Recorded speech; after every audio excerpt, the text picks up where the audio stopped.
우리는 일상생활에서 얼마나 많은 종류의 계약서를 쓰면서 살고 있습니까?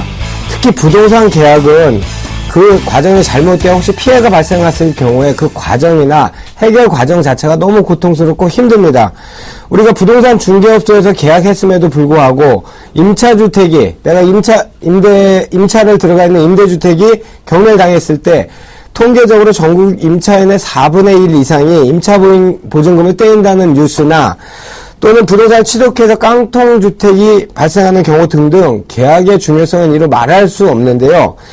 계약이란 똑같은 상황에서 어떤 정형화된 폼으로 진행된 것이 아니고 그때그때 다름으로 얼마나 신중하게 우리가 작성해야 되는지 모릅니다. 특히 우리가 관행적으로 상식적으로 그럴 것이다 라고 생각했던 것들이 잘못돼서 소송을 하게 되면 정반대의 결과가 나오는 경우가 많습니다. 그래서 오늘 기센 부동산 핫 이슈에 대해서는 우리가 늘 접하고 살고 있는 또 꼭 알고 있어야 되는 계약에 대해서 자세히 알아보겠습니다. 방송을 보시다가 부동산 이슈에 대해 궁금하시거나 속 시원한 부동산 투자를 하고 싶다 싶으시면 바로 전화 주십시오. 서울전화 02-778-4747이나 무료 문자번호 013-3366-0110으로 문자 주시면 출연하신 전문가와 제가 빠르고 정확하게 답변해 드리겠습니다. 기센 부동산 핫 이슈. 오늘 저와 기센 얘기 나누실 분은 상식대로 계약하지 말고 재판에도 이길 수 있는 계약을 해야 한다는 책을 쓰신 저자입니다. 채움의 김동희 대표입니다. 안녕하십니까? 안녕하십니까? 예, 반갑습니다. 네. 우리가 그 계약은 뭐 어떤 계약이나 뭐 따로 용어를 정하지 않아도 될 만큼 굉장히 생활하고 밀접하게 관련되어 있지 않습니까? 네, 그렇습니다. 대표님, 계약은 어떻게 성립하나요? 이 계약은 일반적으로 우리가 계약서를 작성해야만 그 계약이 성립된다고 오해를 하시는데, 그야말로 대화로서 구두로서 어떻게 하자 했다면 계약이 의사만 합치만 됐다면 계약은 성립된 겁니다. 그래서 뭐 다른 계약서를 작성하지 않는다라도 또는 계약금을 지급하지 않더라도 계약은 성립하게 된 겁니다. 그런데 일반적으로 보면 계약서만 작성하고 또 계약금을 지급하지 않으면 계약이 그 효력이 생기지 않는다고 생각해서 계약을 갖다가 쉽게 깨고 있는데, 실제 우리 법률적인 그 법원의 판단 같은 경우는 반드시 그 계약금이 들어가지 않아도 계약은 성립된 거고, 그로 인해서 손해배상을 당하게 되면 계약서에 기재된 계약금에 대해서 그 손해를 배상해야 된다는 그 대부분 판례가 있습니다. 시청자 여러분, 계약은 돈이 가야 계약이 아니고 구두 계약도 계약이랍니다. 쌍방의 의견에 의사합치만 되어도 계약이라고 하니까 알고 계시겠지만 참고하시기 바랍니다. 좋습니다. 대표님, 우리가 근데 이제 흔히 관행적으로 쓰는 용어들 있지 않습니까? 좀 몇 가지 이제 살펴보고 여쭤볼 건데요. 그 중에 첫 번째가 우리가 왕왕 이제 듣는 소리입니다. 뭐냐면 계약서를 쓰고서 24시간 안에 계약을 아까 쉬운 용어로 깬다고 하셨는데, 깨면 계약을 해지할 수 있다 없다 설명해 주십시오. 24시간에 계약을 깰 수 있다는 얘기는 좀 그 오해 소지에 나온 겁니다. 사실은 계약서를 쓰고 나서는 깰 수 없습니다. 계약을 할 수 없다. 깰 수 없다. 네. 좋습니다. 그러면 아까 잠깐 모두에 말씀하셨는데, 계약서만 작성하고 계약금을 입금하지 않는 때는 손해배상의 책임이 발생한다, 발생하지 않는다. 어떤 것이 맞는 말인가요? 계약만 하고 계약서를 작성하지 않았다고 하더라도 그 계약에 대한 책임이 있습니다. 근데 이제 그 계약을 할 때 그 계약금을 얼마로 했느냐에 따라서 그 손해 책임이 따르게 되겠죠. 그러면 계약금을 입금하기 전에도 손해배상 책임이 발생할 수 있다는 말씀인가요? 네, 그렇습니다. 어떤 경우가 그런 경우가 있죠? 가끔 보면, 오늘 계약금이 부족해가지고, 계약금을, 1,000만원을 지급해야 되는데, 오늘 100만원만 지급하고, 내일 900만원 지급하기로 했는데, 그러한 경우에도, 1,000만원을 지급해야 된다는 이 대법원 판례가 나와 있습니다. 그러면 1,000만원의 계약금인데 100만원을 넣고 내가 뭐 계좌이체를 한다든지 아니면 내일 보내준다고 했을 때 안 보내주고 마음이 변해서 계약이 해제가 된 경우에 또 그 1,000만원에 대한 제 책임이 있다는 말인가요? 그렇습니다. 잘 들으셨습니까? 시청자 여러분? 재밌습니다. 좋습니다. 알면 알수록 중요한 부분인 것 같은데요. 우리 참, 제가 빠뜨렸네요. 먼저, 우리 시청자 여러분 아시는 분들도 계시고, 용어가 조금 헷갈리실 것 같아요. 용어 정리부터 하나 하고 가시죠. 네. 해제와 해지의 차이에 대해서 좀 설명 부탁드리겠습니다. 네, 계약이 해제와 해지를 구분 없이 쓰시는 분들이 많으신데요.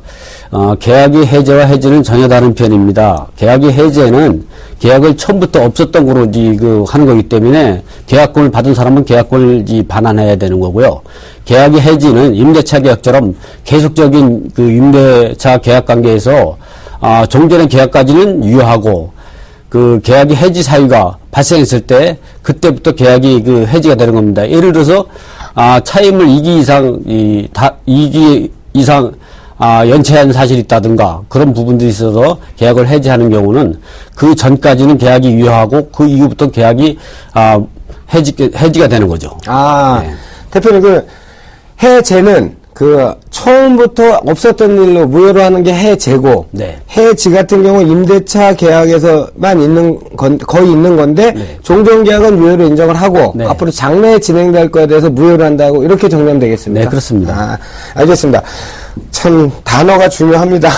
대표님, 만약에 그러면 계약이 해제됐으면 제가 걸어놨던 계약금은 다 100% 띄는 겁니까? 그렇지 않습니다. 계약을 해지할 때, 스스로 본인이 계약을 안 하겠다고 할 때, 그때는 계약금이 해약금이 되기 때문에 계약금을 포기하고 계약을 언제든지 깰 수 있으나, 상대방이 계약을 잘못해서 내가 계약을 깰 때는 계약금은 돌려줘야 합니다.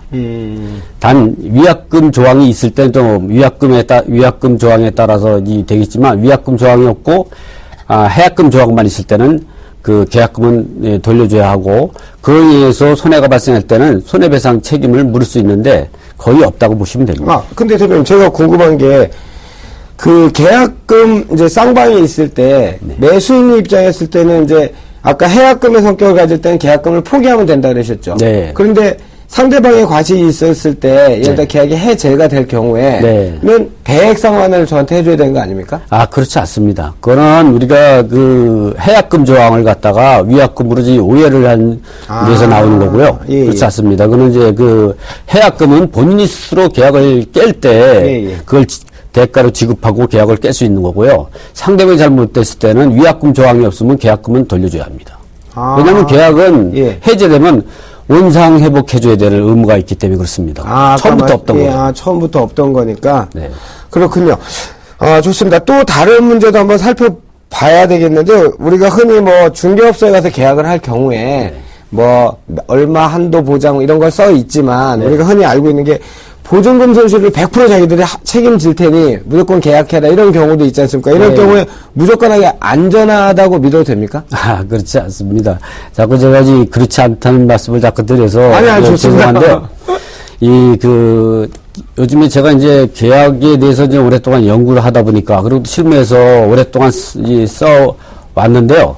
그러다 보니까 법원의 판단이라든가 이럴 때 공인중개사가 계약을 갖다가 과실에 따라 가지고 과실이 거의 없는 경우는 한 10에서 20% 정도 과실을 묻고 80에서 90%는 임차인이나 매수인이 책임을 지게 됩니다. 그리고 과실이 많다고 하더라도 50에서 60% 정도를 갖다가 중개업자가 책임을 지고 나머지는 이 계약 당사자가 책임을 지는 게 맞습니다. 근데 김 대표님, 우리가 자동차 사고도 얘가 될지 모르겠는데, 일방 100% 100대 0은 없지 않습니까? 그렇습니다, 예. 그런데 100대 0인 사고도 있단 말입니다. 차 사고 같은 경우에는. 근데 이 중개사고 같은 경우에는 공인중개사가 지금 말씀하신 걸 들으면, 공인중개사가 과실이 없어도 10에서 20% 대법원 판례가 이렇게 나온다고 하시는데, 100대 빵은 없습니까? 이 공인중개사가 이 등기부에 등기되어 있는 내역하고, 등기권리증 같은 거를 다 확인해서,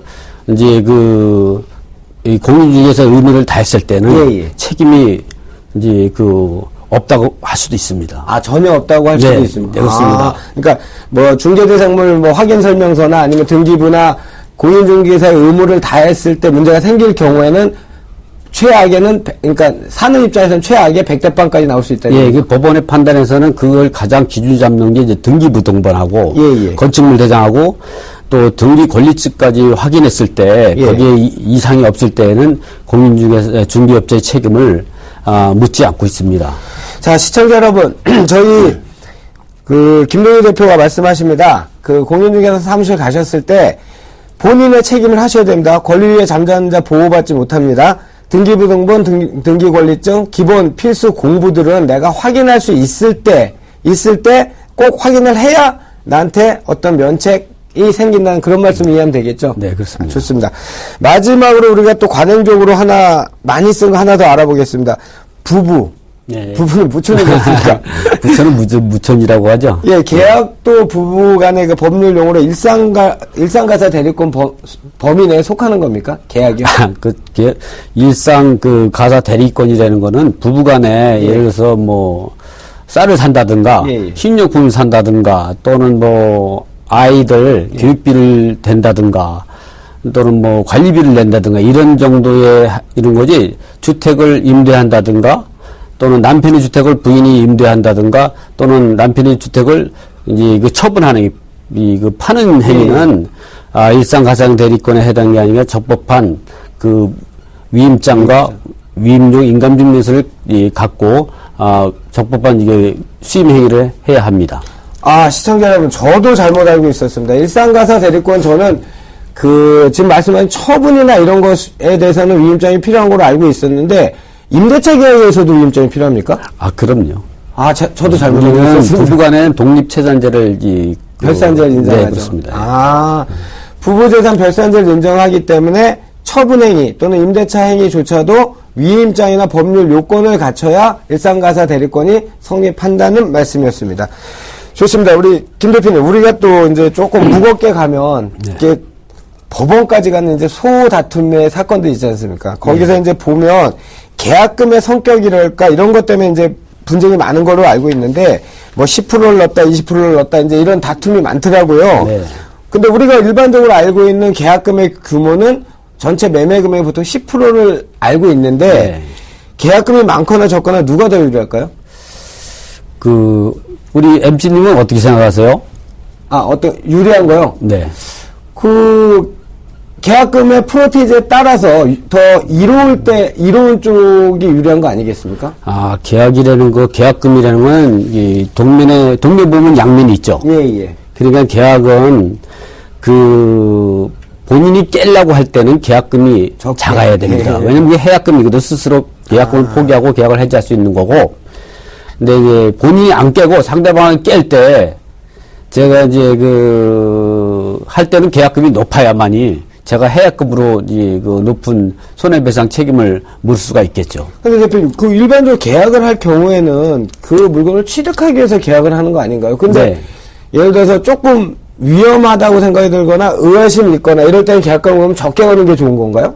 네, 그렇습니다. 어떻게 판단해야 되죠? 그거는 사실은 이제 그래서 계약을 쓸 때는 신중해야 합니다. 생각을 그렇죠. 많이 예, 하시고. 근데 보통이면 제가 이제 계약서를 오랫동안 쓰면서 느낀 점은 계약서를 쓰고 5분만 지나면 뒤돌아서면 계약을 깨고 싶어 하는 분들이 많아가지고 그런 것들이 왜 그러겠습니까? 그런 부분들이 신중하게 생각하지 못하고 이제 하다 보니까 계약서를 쓰고 나서 뭐 반 시간도 못 지나서 이제 계약을 깨고자 하고 그래가지고 24시간 이내에 계약을 깰 수 없냐 이런 말들도 부분도 그래서 나온 겁니다. 좋습니다. 계약은 신중하게 하셔야 됩니다. 그리고 또 우리가 많이 헷갈리는 용어가 이거는 조금 이제 법률적이라서 이렇게 짧은 시간에 다루기가 좀 부적합하긴 한데 나왔으니까 다뤄보겠습니다. 해약금과 위약금 아까 말씀하셨죠? 네. 그 해약금과 위약금의 차이를 깊지만 단순하게 좀 말씀해 주시고요. 그로 인해서 계약 해지 시 해결 방법 또 설명을 좀 부탁드리겠습니다. 네, 해약금하고 위약금을 혼동을 많이 하시는 거는 이제 계약서를 작성하면 이제 임차인은 계약금을 포기하고 임대인은 계약금의 배액을 상환하고 계약을 해지할 수 있다. 이거는 해지할 수 있다. 이 내용은 해약금 조항이고 위약금 조항이 아닙니다. 그런데 예. 그런 부분들을 이제 위약금 조항으로 오해를 하시는 분들이 많은데요. 이 해약금은 본인 스스로 계약이 이행이 착수가 되기 전에 계약이 이행이 착수가 어려운 말씀이죠. 그 계약이 이행이 착수가 되기 전이라는 거는 중도금을 지급하거나 중도금이 없을 때는 잔금을 지급하기 전에는 언제든지 본인 스스로 계약금을 해약금으로 지급하고 계약금을 포기하고 계약을 이제 깰 수 있다는 내용입니다. 이 반해서 위약금이라는 거는 계약이 이행이 착수가 된 상태에서 즉 중도금이나 잔금을 지급하고 나서 상대방이 계약이 위반을 해가지고 계약을 깰 때 그때 해약금 조항만 있다면 이제 해약금 조항만 있고 위약금 조항이 없으면 손해배상 청구할 수 없고 계약금을 돌려줘야 되니까 깰 때 그 위약금으로서 뭐 계약금 상당액을 갖다 위약금을 정한다든가 아니면 계약금이 2배를 정한다든가 아니면 1,000만 원을 위약금을 정한다든가 그런 조항을 두는 겁니다. 그때는 상대방이 잘못해서 계약을 깰 때 손해배상 청구할 수 있는 것이 바로 위약금 조항입니다.